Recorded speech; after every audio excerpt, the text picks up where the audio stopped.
Esto es su breviario de noticias.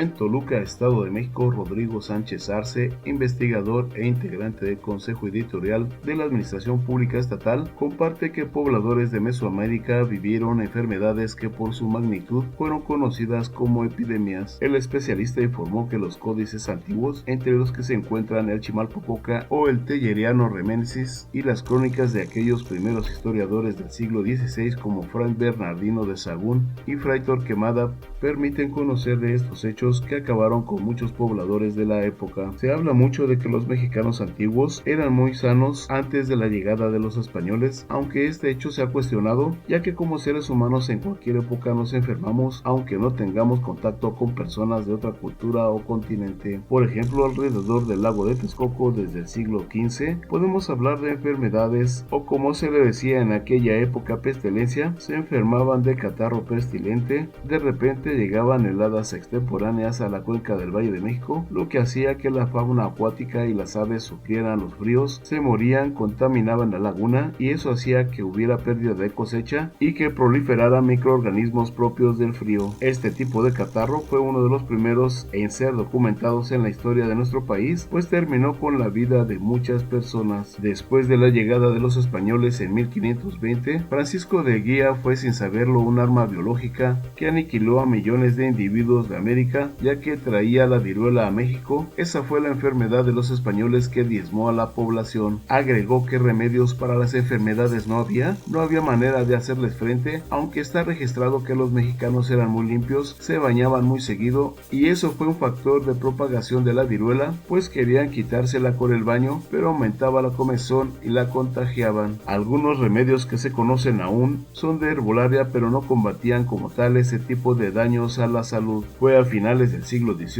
en un procedimiento que los novohispanos llamaron variolizaciones, donde sacaban la pus y se la inoculaban a gente sana para que pudiera resistir. Poco a poco fueron haciendo anticuerpos a los mexicanos que posiblemente pudieron resistir a la viruela, el sarampión o la rubeola. La mentalidad de cuidarse llega con Juan Vicente Güemes Pacheco y Padilla, segundo conde de Revillagigedo, quien en 1790 obligó a las personas a la sanidad, por el que es considerado de los mejores virreyes novohispanos. Hay testimonios increíbles que nos dicen que lo que hoy es el Zócalo de la Ciudad de México eran muladares, y él acabó con todo eso, lo que permitió que fueran menos las enfermedades. El investigador compartió que en 1918 fue la pandemia de gripe española la que provocó el fallecimiento de alrededor de 500,000 de personas en México. Ese 500,000 que nos faltaba de 1918 a 1920 no fue solo por la Revolución Mexicana, sino por la pandemia, aunque ya había claras medidas de sanidad parecidas a las de ahora. Actualmente se llama a la gente a no ir a cines, a teatros o a lugares de reunión mal ventilados, estornudar o toser con su pañuelo, no escupir, adaptaciones de saludos higiénicos, hacer ejercicios físicos para destruir los virus. La situación que se vio tiempo atrás es un claro ejemplo de que un virus no conoce fronteras, y que a pesar de ideologías políticas o religiosas, siempre estamos expuestos a nuevas mutaciones de virus o bacterias. Así que la recomendación es hacer siempre conciencia, obedecer las instrucciones que nos recomiendan y cuidarnos.